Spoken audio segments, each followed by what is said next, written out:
สวัสดีครับทุกคน ผมอาร์มเองครับ ยินดีต้อนรับเข้าสู่ช่องชีวิตวัยรุ่นวัยทำงานใบอาร์มครับ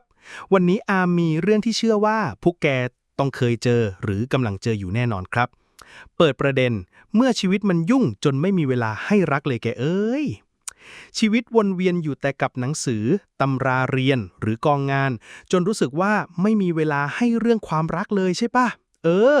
หรือบางทีก็มีแฟนแล้วนะเว้ยแต่ก็ไม่มีเวลาให้กันเลยจนความสัมพันธ์มันก็เริ่มจืดจางลงถ้าพวกแกกำลังรู้สึกว่างานก็ต้องทำรักก็ต้องมีแล้วจะเอาเวลาที่ไหนไปหาไปดูแลวะเนี่ยคลิปนี้มีคำตอบแน่นอนครับ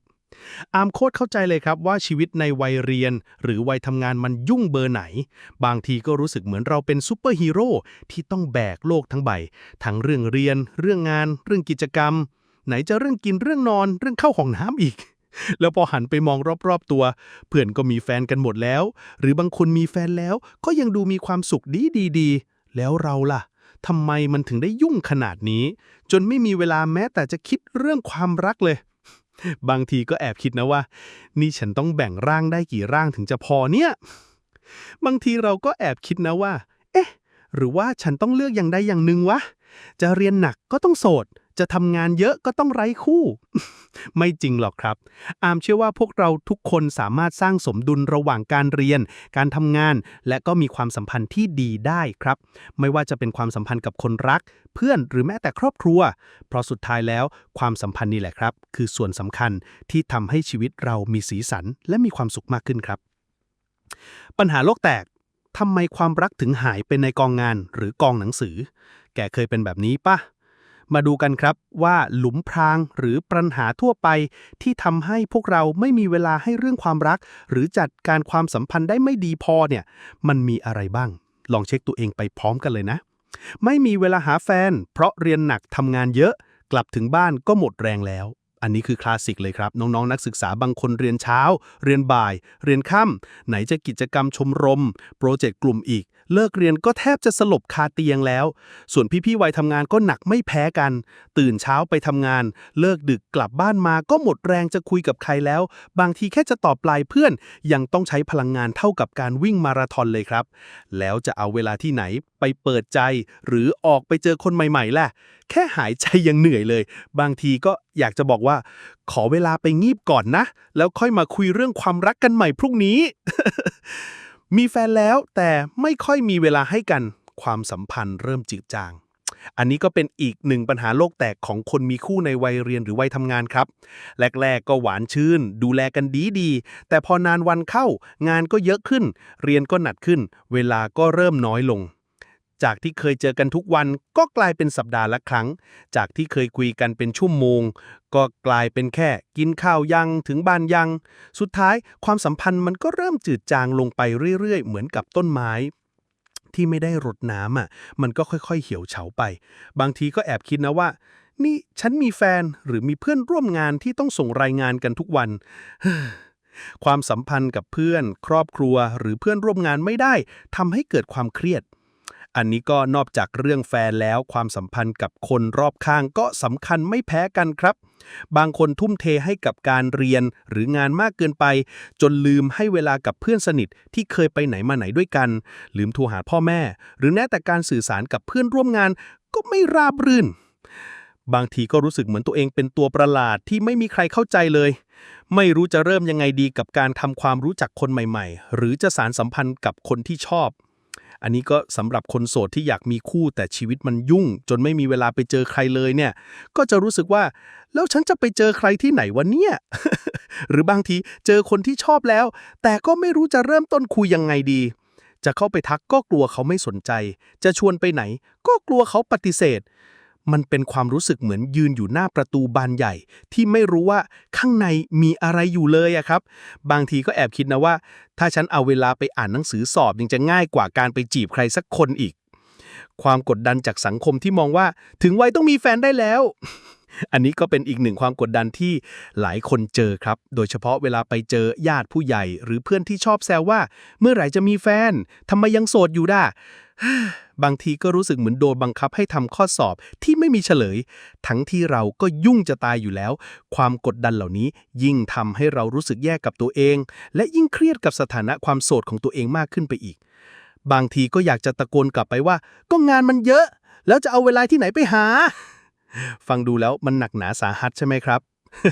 แต่อย่าเพิ่งท้อนะพวกแก อามเข้าใจดีว่ามันเหนื่อยแค่ไหน เพราะอามเองก็เคยผ่านช่วงเวลานั้นมาแล้วเหมือนกัน แล้ววันนี้อามก็มีทางออกหรือแนวคิดดีๆที่จะช่วยให้พวกเราทุกคนจัดการความสัมพันธ์ในวัยที่ชีวิตยุ่งได้ดีขึ้นครับ เหมือนเป็นเข็มทิศเล็กๆที่จะพาเราออกจากป่าใหญ่ได้ยังไงล่ะ ทางออกของอาร์มเคล็ดลับบริหารรักในวัยยุ่งที่แกทำตามได้ชัวร์มาครับถึงเวลาที่เราจะมาหาทางออกของปัญหาเหล่านี้ไปด้วยกันอาร์มขอเสนอ5เทคนิคเด็ดๆที่รับรองว่าทำตามได้ง่ายแล้วจะช่วยให้ชีวิตเราหายใจคล่องขึ้นและมีความสุขกับความสัมพันธ์ได้แน่นอน 1. เทคนิคการบริหารเวลาสำหรับคนมีคู่คนกำลังหาคู่แบ่งเวลาให้รักเหมือนแบ่งเงินในกระเป๋าลองมองเวลาที่เรามีในแต่ละวันแต่ละสัปดาห์เหมือนกับงบประมาณที่เราต้องจัดสรรใช่ไหมครับถ้าเรามีงบประมาณจำกัดเราก็ต้องวางแผนใช้จ่ายให้ดีใช่ไหมครับเวลาก็เช่นกันครับ time blocking สำหรับความสัมพันธ์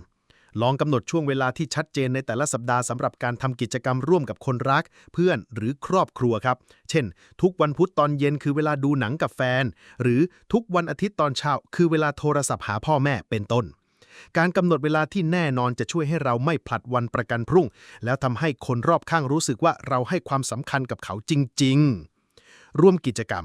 บางทีเราก็สามารถรวมกิจกรรมได้นะครับเช่นถ้าเราต้องไปออกกำลังกายก็ชวนเพื่อนไปวิ่งด้วยกันหรือถ้าต้องทำงานกลุ่มก็หาเวลาพักเบรกสั้นๆคุยเล่นกับเพื่อนร่วมทีมได้การทำกิจกรรมร่วมกันจะช่วยสานสัมพันธ์ได้ดีเลยครับยืดหยุ่นบ้างถึงแม้ว่าจะวางแผนไว้แล้วแต่ชีวิตมันก็ไม่แน่นอนใช่ไหมครับบางทีก็มีเหตุฉุกเฉินหรือมีงานด่วนเข้ามาบ้างก็ต้องรู้จักยืดหยุ่นและปรับเปลี่ยนแผนได้ครับไม่ต้องเป๊ะทุกอย่างจนเครียดเกินไป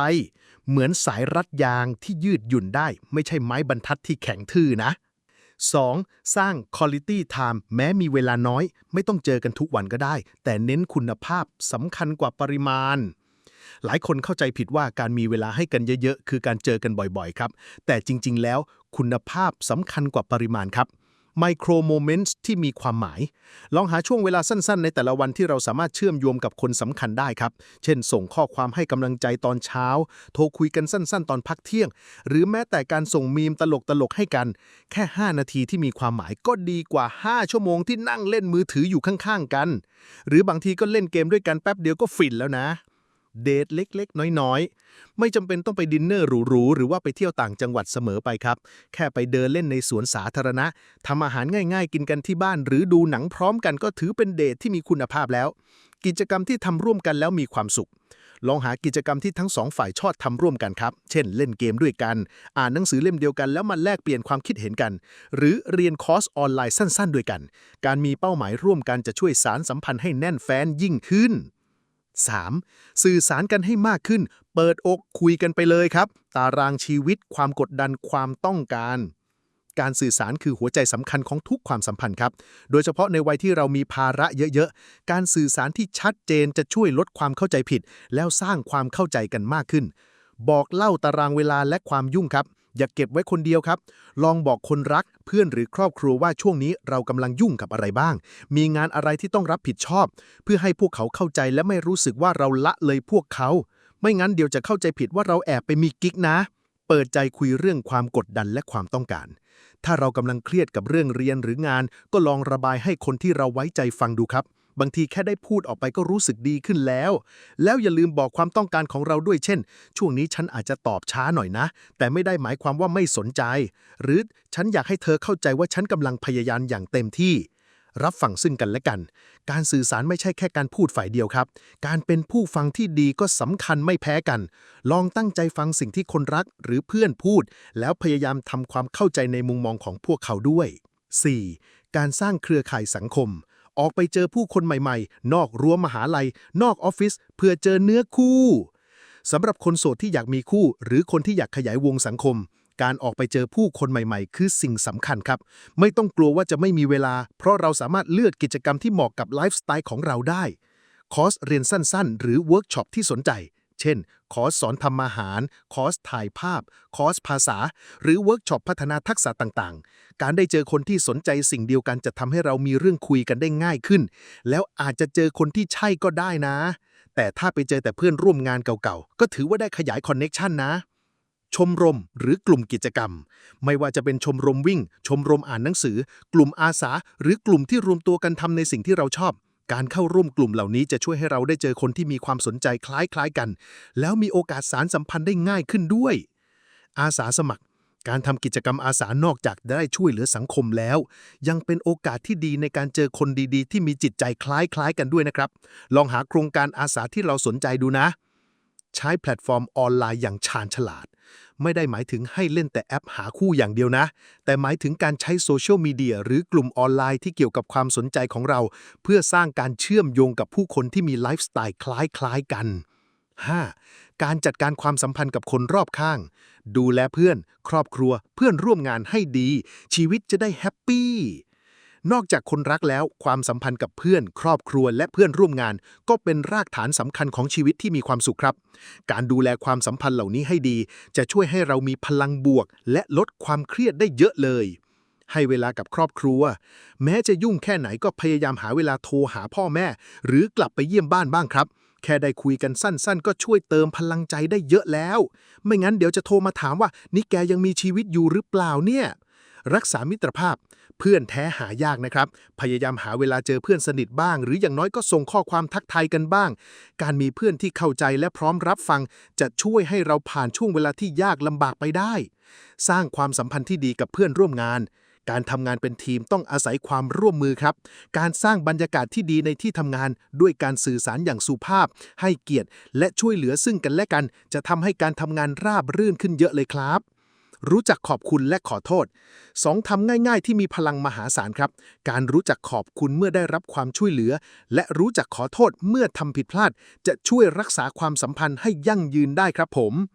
ทางออกของอาร์มมีให้ทุกปัญหาแน่นอนครับผมทักทายกันเข้ามาได้เลยครับ เรื่องจริงจากอาร์มชีวิตยุ่งแค่ไหนก็มีรักได้อาร์มคอนเฟิร์มครับเล่ามาตั้งเยอะแล้วอาร์มอยากจะเล่าประสบการณ์ของตัวเองให้ฟังบ้างครับสมัยเรียนมหาวิทยาลัยเนี่ยอาร์มก็เป็นคนหนึ่งที่ชีวิตยุ่งมากครับทั้งเรียนหนักทำกิจกรรมชมรมเป็นนักกีฬาของคณะแถมยังรับงานฟรีแลนซ์เล็กๆน้อยๆอีกตอนนั้นรู้สึกเหมือนตัวเองเป็นปลาหมึก8แขนที่ต้องทำทุกอย่างพร้อมกันบางทีก็แอบคิดนะว่าถ้าฉันมี8แขนจริงๆคงจะดีกว่านี้เยอะเลย ยอมรับเลยว่าช่วงนั้นความสัมพันธ์กับเพื่อนสนิทบางคนก็เริ่มห่างๆไปบ้างครับเพราะเราไม่มีเวลาไปเจอพวกเขาเหมือนเมื่อก่อนแถมบางทีก็เหนื่อยจนไม่อยากจะคุยกับใครเลยจนเพื่อนแซวว่านี่แกยังเป็นมนุษย์อยู่ไหมเนี่ย ตอนนั้นก็แอบตอบในใจว่าไม่แน่ใจเหมือนกันว่าจุดเปลี่ยนสำคัญมันเกิดขึ้นตอนที่เพื่อนสนิทคนหนึ่งมาบอกว่าอามแกหายไปไหนมาเนี่ยพวกฉันคิดถึงแกนะ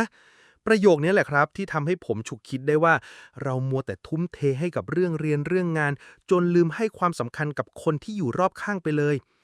หลังจากนั้นอาร์มก็เริ่มปรับตัวครับ เริ่มจากการ time blocking ให้กับเพื่อนๆครับอย่างน้อยสัปดาห์ละครั้งจะหาเวลาไปกินข้าวดูหนังหรือแค่ไปนั่งคุยกันที่ร้านกาแฟใกล้ๆมหาวิทยาลัยการได้เจอหน้าได้คุยกันจริงๆมันช่วยเติมพลังให้กันและกันได้เยอะมากเลยครับ เหมือนได้ชาร์จแบตให้หัวใจยังไงก็อย่างนั้นล่ะฮะส่วนเรื่องความรักเนี่ย อาร์มก็เคยเจอคนที่ชอบนะแต่ด้วยความที่ยุ่งมากจริงๆก็เลยไม่กล้าจีบกลัวว่าถ้ามีแฟนแล้วจะไม่มีเวลาให้เขาสุดท้ายก็ปล่อยให้โอกาสหลุดมือไปครับแต่จากประสบการณ์นั้นแหละที่ทำให้อาร์มได้เรียนรู้ว่าการที่เราสื่อสารและวางแผนให้ดีมันสำคัญแค่ไหนถ้าเราบอกอีกฝ่ายว่าเรามีข้อจำกัดเรื่องเวลาแต่เราก็ยังให้ความสำคัญกับเขาเสมอมันก็จะช่วยให้ความสัมพันธ์เดินหน้าต่อไปได้ หรือบางทีก็แค่ต้องรอให้พรหมลิขิตทำงานหนักหน่อยทุกวันนี้แอมก็ยังยุ่งเหมือนเดิมครับแต่ก็พยายามจัดสรรเวลาให้ความสัมพันธ์กับคนรอบข้างให้ดีที่สุดไม่ว่าจะเป็นเพื่อนครอบครัวหรือแม้แต่เพื่อนร่วมงานเพราะอามเชื่อว่าชีวิตที่มีความสุขไม่ได้มีแค่เรื่องเรียนเรื่องงานแต่ต้องมีความสัมพันธ์ที่ดีมาเติมเต็มด้วยครับถึงเวลาลงมือทำมาสร้างความสัมพันธ์ที่ดีไปด้วยกันอย่ารอช้า เป็นยังไงบ้างครับทุกคนฟังเรื่องราวของอาร์มแล้วพอจะได้ไอเดียไปปรับใช้ในชีวิตบ้างไหมครับอาร์มอยากให้พวกแกทุกคนลองหยิบเอาสักหนึ่งเทคนิคที่อาร์มแนะนำไปลองทำดูครับไม่ต้องเริ่มจากอะไรที่ยิ่งใหญ่ก็ได้นะ แค่เริ่มจากสิ่งเล็กๆน้อยๆที่ทำได้ในวันนี้ก็พอแล้ว ลองตั้งเป้าหมายเล็กๆ เช่น วันนี้จะโทรหาพ่อแม่ หรือจะส่งเมสเสจให้กับเพื่อนสนิทที่ไม่ได้คุยกันนาน แล้วลงมือทำเลยครับ แล้วอย่าลืมนะ ถ้าคลิปนี้มีประโยชน์ หรืออยากแชร์ประสบการณ์ที่เคยเจอมาเกี่ยวกับการจัดการความสัมพันธ์ในชีวิตที่ยุ่งๆ หรืออยากถามอะไรเพิ่มเติม คอมเมนต์ใต้คลิปนี้ได้เลยนะครับ อาร์มอ่านทุกคอมเมนต์แน่นอน ถ้าชอบคลิปนี้กดไลค์เป็นกำลังใจให้อาร์มด้วยนะครับ และถ้าคิดว่าเนื้อหานี้มีประโยชน์กับเพื่อนๆ หรือคนรู้จัก กดแชร์ไปให้พวกเขากันด้วยนะครับ สุดท้ายนี้ถ้าไม่อยากพลาดเนื้อหาดีๆ แบบนี้อีก ก็อย่าลืมกดติดตามช่องชีวิตวัยรุ่นวัยทำงานบายอาร์มไว้ด้วยนะครับ และถ้าเนื้อหามีประโยชน์และอยากสนับสนุนให้อาร์มมีกำลังใจทำคลิปดีๆ ต่อไป สามารถร่วมสนับสนุนได้ที่ลิงก์ Buy Me a Coffee ด้านล่างนี้นะครับ ขอบคุณทุกคนที่อยู่ด้วยกันมาจนถึงตรงนี้นะครับ ไว้เจอกันใหม่คลิปหน้า ขอให้ทุกคนมีความสุขกับการใช้ชีวิต ทั้งการเรียน การทำงาน และมีความสัมพันธ์ที่ดีกับคนที่คุณรักนะครับ บ๊ายบาย